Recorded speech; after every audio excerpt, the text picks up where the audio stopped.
بسم اللہ الرحمن الرحیم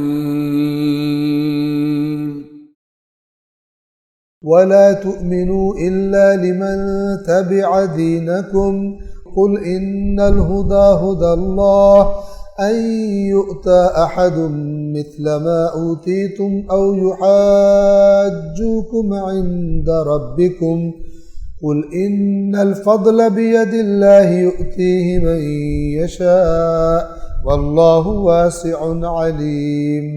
اور مزید یہ کیا کہتے ہیں؟ وَلَا تُؤْمِنُوا إِلَّا لِمَنْ تَبِعَ دِينَكُمْ، اور کسی کی بات نہ مانو۔ اب دیکھیں یہاں پہ تؤمنو کا مطلب کیا ہے؟ کسی پر ایمان نہ لاؤ۔ اگر ایمان کا ترجمہ کیا جائے، کسی پر ایمان نہ لاؤ سوائے اس کے جو تمہارے دین کو فالو کرتا ہے، جو تمہارے دین کا پیرو ہے، اس پر ایمان لاؤ۔ کیا مطلب؟ صرف اس کی بات مانو جو تمہاری طرح یہودی ہے یا تمہاری طرح عیسائی ہے، دوسرے کی بات مت مانو۔ اگر دوسرے کی بات تم نے مان لی تو کیا ہوگا؟ آگے اللہ بتائے گا۔ اور یہ لوگ آپس میں کہتے ہیں اپنے دین کے پیروکاروں کے سوا کسی کی بات نہ مانو۔ ایمان ماننے کو کہتے ہیں، دل سے ماننے کو، اعتماد کر لینے کو، ٹھیک ہے نا؟ تو کیا کہہ رہے ہیں؟ اپنے علاوہ کسی پہ اعتماد مت کرو، صرف یہودی پہ اعتماد کرو، صرف عیسائی پہ اعتماد کرو۔ بات کوئی کرتا ہے پہلے پوچھو تو ہے کون، جب تمہارے گروپ کا ہو تب کہو ٹھیک ہے، تمہارے گروپ یعنی حق اور باطل نہیں دیکھنا، گروپ دیکھنا۔ بات نہ مانو کسی کی سوائے اپنے دین کے پیروکاروں کے۔ یہاں پہ بیچ میں اللہ نے ایک جملہ اضافہ کیا ہے اور پھر انہی کی بات اس جملے کے بعد دوبارہ کنٹینیو کر دی۔ اسے کہا جاتا ہے جملہ معترضہ، ٹھیک ہے؟ یعنی بیچ میں توجہ کرانے کے لیے ایک ایسا جملہ بولا جاتا ہے کہ جس کا اپنے پہلے سے اور بعد سے اس طرح تعلق نہیں ہوتا۔ پہلے والی بات بعد میں کنٹینیو ہوتی ہے، بیچ میں ایک جملے کو ایڈ کیا جاتا ہے۔ اور وہ جملہ کیا ایڈ کیا؟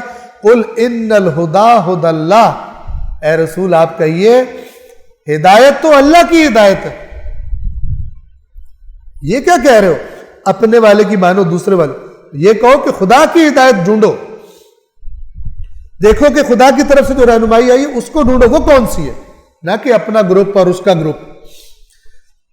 اور پھر ان کی بات آگے سے کنٹینیو کر دی کہ فرمایا کہ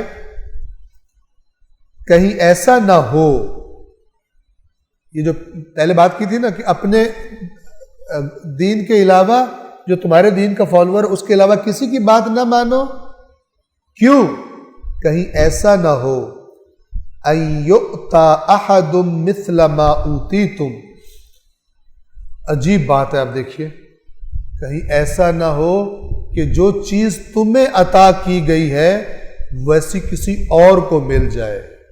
یہودی سمجھتے تھے ہم اللہ کی فیورٹ قوم، حماقت دیکھیں۔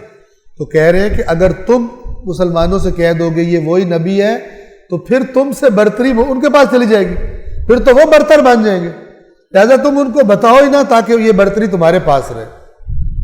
آپ اس بات کی بے وقوفی پہ غور کریں، حماقت پر۔ جیسے مسلمان کو پتہ چلے نہ چلے تو تب حقیقت بدلتی ہے، حقیقت تو اللہ کے پاس ہے۔ اس نے تو نبی کو نہ ماننے کی وجہ سے تم سے وہ فضیلت چھین لی اور تم پہ لعنت کر دی اس نے۔ تم پہ اللہ نے کہا فَلَعْنَةُ اللَّهِ عَلَى الْكَافِرِينَ، کہ جس نبی کو پہچانتے تھے جب وہ آ گیا اس کا کفر کر دیا، لعنت اللہ علی الکافرین۔ یہ سمجھ رہے ہیں ابھی تک ہم بافضیلت قوم ہیں، ابھی تک ہم بافضیلت قوم ہیں۔ وہ جو ایک صاحب ہیں جن کا وہ مناظرہ بار بار یوٹیوب پہ آتا رہتا ہے، کیا اس کا نام ہے؟ وہ جو نیچے بیٹھ کے ایک اہل سنت عالم ان سے مناظرہ کر رہے ہیں، ان کو ادھر گولیاں دے رہے ہیں مختلف قسم کی۔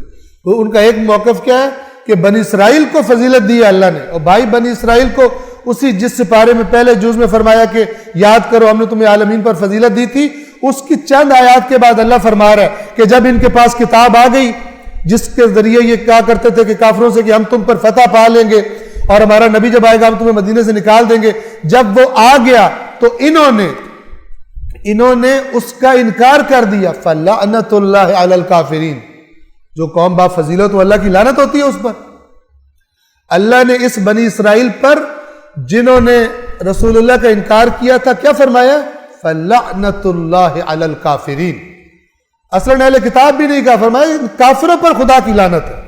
اور آپ کہہ رہے ہو کہ یہ عالمین پر فضیلت ہے ان کو.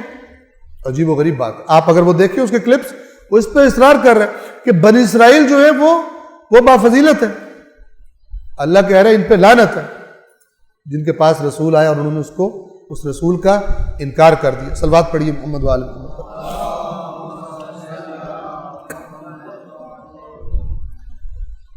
کہیں ایسا نہ ہو کہ جیسی چیز تمہیں ملی ہے کسی اور کو مل جائے، یا وہ تمہارے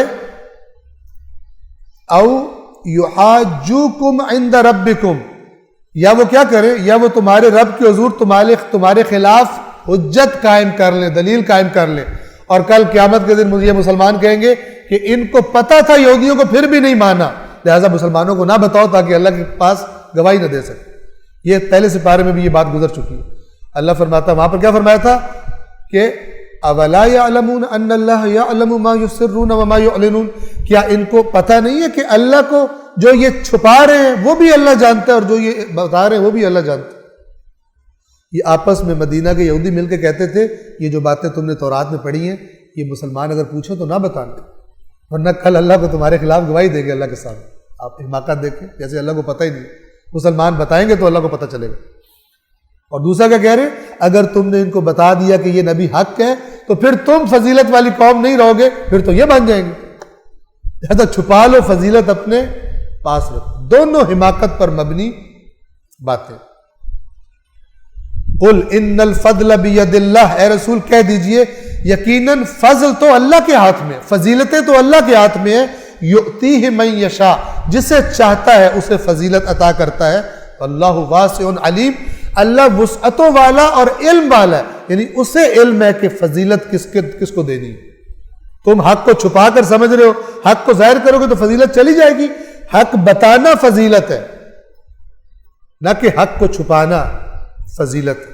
صدق اللہ العلی العظیم.